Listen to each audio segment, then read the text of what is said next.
The polygamous sex, a man's right to the other woman. The ideal couple.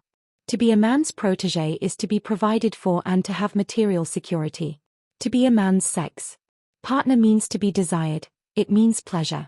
Since most women choose men superior to them, a man I can look up to, we may conclude that they value security more highly than pleasure, and that they prefer to be the object of a man's altruistic rather than his sexual love. That women prefer men who are taller and stronger than themselves could be a coincidence, since most men are somewhat taller and stronger than most women. That women prefer men who are more capable than they are could also be a coincidence, since the competitive struggle for survival that most women are spared compels men to be more capable than women. But it is no coincidence that women prefer men older than themselves. Nor is it by chance that these qualities are always so neatly apportioned between the partners of each couple. The women smaller, weaker, less intelligent, younger, the man bigger, stronger, brighter, older. The ideal couple in which the man is superior to the woman in every respect is the creation of woman. Women have the power, they make the choices. As it is in the business world, the man submits his bid, the woman chooses what's best for herself. If she chooses a superior man, she is provided for all her life. If she chooses a man inferior to herself, he is less able to provide for her, nor will he want to do so. She will not appeal to his protective instinct as she would to that of a stronger man.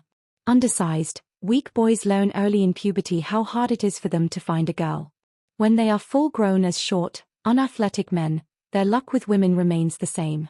Such a man will have to be extremely successful at business or his profession to win an attractive woman despite his physical shortcomings. Perhaps this is why undersized men are reputed to be ambitious and dynamic. Nor do the simpletons and failures among men ever attract bright and professionally successful women. A woman always marries up the social ladder, a man always marries beneath him. Doctors marry nurses, while women doctors marry the top men in their field, never hospital orderlies. Business executives marry their secretaries, while women executives will remain single rather than marry a mere underling. Young career girls seldom consider men working on the same level as themselves to be good enough. A stewardess hopes to marry a pilot or a businessman, never a steward or a waiter. The chic girls who wait on the customers in boutiques wouldn't dream of wasting their time on male shop assistants. The man I marry must be able to take care of me is the slogan. It can only mean that he has to be bigger, stronger, and brighter than she, so that she can look up to him. That women offer themselves to men as quasi-children is clear from a comparison of the ages of most married couples. While there is no reason women should not marry younger men, they are on the average 4 years younger than their husbands, even though the opposite would make better sense biologically. Since women tend to survive men by 5 to 7 years, depending on the country, if they married younger men they would not be spending an average of 9 to 11 years as widows. According to Masters and Johnson, women can enjoy orgasm nearly to the end of life, while males lose their capacity between 60 and 70. Therefore, women married to younger men would not have to resign themselves to doing without sex for so large a part of their lives. It seems that women don't care about all that. Looking for a provider, not a lover, they will choose the older man. A man of 30 can feed a 20-year-old woman, feed her in the most inclusive sense of the term, of course, far better than a young student can. At best, the student could do service as a lover, on the side.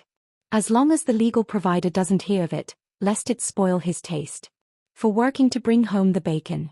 How deeply women care about playing the role of the child in their marriage is evident in that the majority start lying about their ages long before they have reached 30. This is so normal that in most places no one would dream of prosecuting a woman for falsifying a document, if it is only a matter of improving her birth date. To ask a woman how old she is, simply isn't done. Besides, what would be the point, as a man would usually only get a reprimand or a lie for his pains.